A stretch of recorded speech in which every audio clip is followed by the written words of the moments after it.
Mas Bay, untuk Cocote Tonggo ini awal idenya tuh dari mana sih sebenarnya? Awal ide dari Cocote Tonggo ini, urip orang menguruti Cocote Tonggo ini adalah dari keluh kesah kami-kami yang berdiskusi di kala itu ya. Ada penulisnya Nona Ica, ada saya, ada beberapa produser dari Skak. Itu kami memang lagi grooming ide, apa sih yang akan ke depan kita bikin. Terus nomor satu yang memang selalu dialami sama orang-orang adalah diomongin sama orang, ya kan? Orang-orang di sekeliling kita kan selalu punya penilaian tentang kita, ya kan? Nah, di kancah ini adalah ya tetangga gitu loh. Tapi dari segi tetangga saja bisa lebih diperluas lagi, bukan hanya tetangga loh sebenarnya. Ya keluarga juga bisa, ya teman juga bisa, ya kan? Tapi ini lebih spesifik ke tetangga. Nah, dari situlah kita sudah mulai punya titik terang nih ya, oh nanti garis besar ceritanya seperti ini. Terus kita perkuat. Pada waktu itu tuh waktu Covid tuh, saya ingat banget. Itu di tahun 2020. Jadi di kala itu ya kami sangatlah bersemangat untuk merealisasikan ini, dan alhamdulillahnya juga di tahun ini 2024 kemarin syutingnya ya. Terus di 2025 kami berkesempatan untuk merilis Cocote Tonggo ini. 5 tahun. Apa yang bikin lama dari ide sampai akhirnya diproduksi? Oke, yang bikin lama dari ide sampai diproduksi itu adalah ya sebenarnya kan kami dari segi ide itu kami tampung dulu. Kami punya beberapa kan, ada beberapa macam ide, dan dari ide-ide itu kan kadang langsung dieksekusi jadi film, jadi film, jadi film. Nah, untuk yang Cocote Tonggo ini ya rezekinya di tahun 2024 dia difilmkan, sehingga ya di tahun 2024 difilmkan, syuting prosesnya dimulai, dan di tahun 2025 sekarang ini nanti di bulan Mei tayang. Itu sih, antri jadi. Kenapa akhirnya mengkerucutkan permasalahannya ke anak, hubungan kandungan dan anak? Kenapa ya? Oke. Kenapa kok lebih sekarang itu mengkerucutkan ke masalah anak, kandungan gitu kan ya? Karena kami kan juga melakukan riset kan. Yang nomor satu, obrolan-obrolan yang nampaknya sangat nyelekit ya, kayak majleb gitu kan ya. Kalau memang kita yang sudah punya suami, punya istri, tapi belum punya momongan. Ya. Nah itu seringkali kita diomongin orang, kok belum punya momongan kapan gitu kan. Padahal teman-teman, ya mungkin sebagian orang dianugerahi punya momongan itu cepat ya. Tapi ya tidak semua seperti itu loh. Mungkin sebagian orang ada juga yang sulit banget mempunyai momongan, dan itu sangatlah sensitif jika mereka terus diusik-usik. Nah, bagaimana ini karakter utamanya ini Murni dan Lucky ini menghadapi bacotan-bacotannya seperti itu. Nah, itu nampaknya menarik itu untuk difilmkan, sehingga kami langsung menggrooming itu, kami jabarkan ceritanya rapi, dan jadilah film ini yang nanti akan siap ditonton 15 Mei. Temanya cukup sensitif ya tadi sebelum bilang. Gimana akhirnya membalut itu supaya tetap smooth dan bisa diterima oleh masyarakat luas? Ya.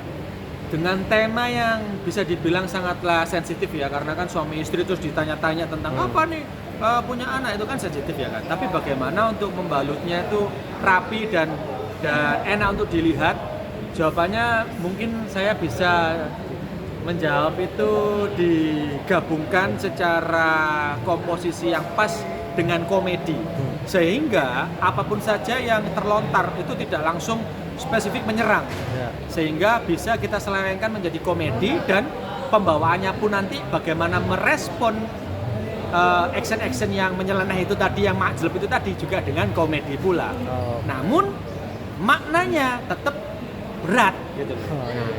Jadi komedi itu biar bisa lebih soft, tapi dengan lontaran komedi itu intisarinya masih tetap berat dalam artian maknanya itu berat, sehingga orang bisa masih nangkep, oh ini seru sih, ini dalam sih ini, tapi dia mencoba untuk ya dikomedikan lah biar lebih fun, biar lebih ini. Mas, kali ini kan eksplorasi bahasa, kan Mas Bayu kan biasa mengeksplorasi bahasa Jawa dari beberapa daerah. Sekarang akhirnya ke Jawa Mataraman. Kenapa akhirnya memilih Jawa Mataraman, Mas?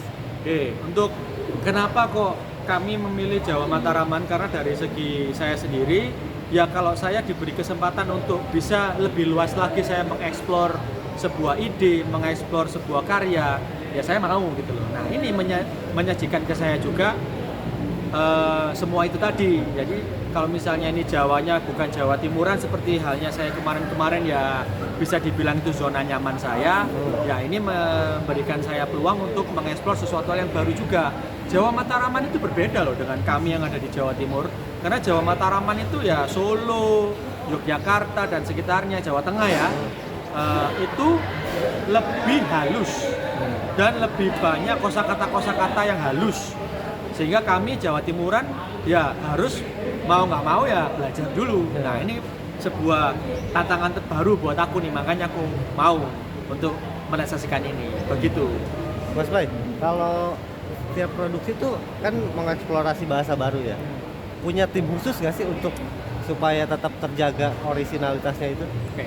Jadi kalau misalnya kami di Skak Studios, kedepannya ya kami punya ide cerita, punya ya apa ya, blueprintnya karya-karya ke depan, yaitu ya memang bukan saya sendiri, kami ada tim khusus di dalamnya, yaitu kami punya yang namanya itu IP Lab, di mana di IP Lab ini ya kami memang meng-grooming berbagai macam cerita-cerita yang seru, yang mengakar rumput, dan pastinya yang selalu kami gaungkan dari lama, yang juga merupakan visi dari saya secara pribadi Bayu Skaknya ya, bahwa Skak Studios ini adalah juga mengangkat kedaerahan yang kita miliki. Jadi kedaerahan itu tidak selamanya hanya bisa kita malu akan itu, terus ini katrok deso, jangan. Malahan kedaerahan itu mempunyai nilai jual, mempunyai potensi untuk kita gali dan kita masukkan ke dalam karya kita. Kalau misalnya kita membungkusnya itu rapi, itu juga nggak akan kalah saing kok dengan tontonan-tontonan yang ada.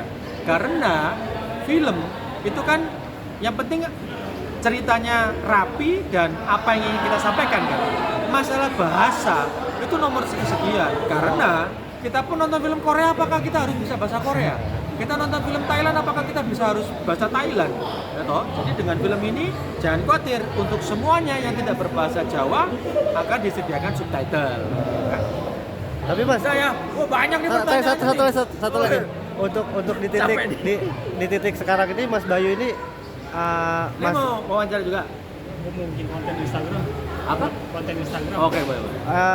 Ada ini nggak sih Mas, masih ada apa tantangan dari produser kayak gitu untuk ketika kita mengajukan ide mengangkat kedaerahan itu, mereka masih menentang atau sekarang udah approve aja? Oke, untuk produser-produser di Indonesia ya teman-teman, jujur-jujur aja ya. Ya syukur-syukur di sini saya bertemu dengan produser-produser yang mensupport karya-karya yang menggunakan bahasa daerah. Tapi ya saya bisa langsung jujur saja di sini ya, bahwa tidak semuanya seperti itu teman-teman.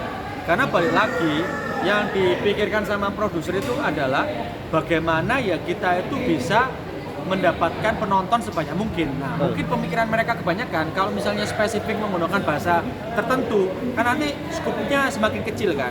Nah, saya balik lagi, saya berkaca juga dengan ya bahasa Thailand dan bahasa Korea tadi dan bahasa manapun yang kita nggak tahu, kita tetap nonton filmnya kan. Yang penting kan ceritanya. Nah, saya push di situ. Jadi ya kesimpulannya tidak semua produser ingin juga membuat film seperti ini gitu. Mungkin kesusahannya di situ, tapi ya bagaimana pinter-pinternya saya kan. Saya yang mencari orang-orang yang ya punya visi yang sama, yang juga punya keinginan yang sama untuk nge-push kedaerahan gitu kan. Alhamdulillahnya saya bertemu dengan Top Bali Film ini juga, mereka juga sangatlah mau untuk mensupport bagaimana sih kedaerahan ini bisa kita angkat ke karya film.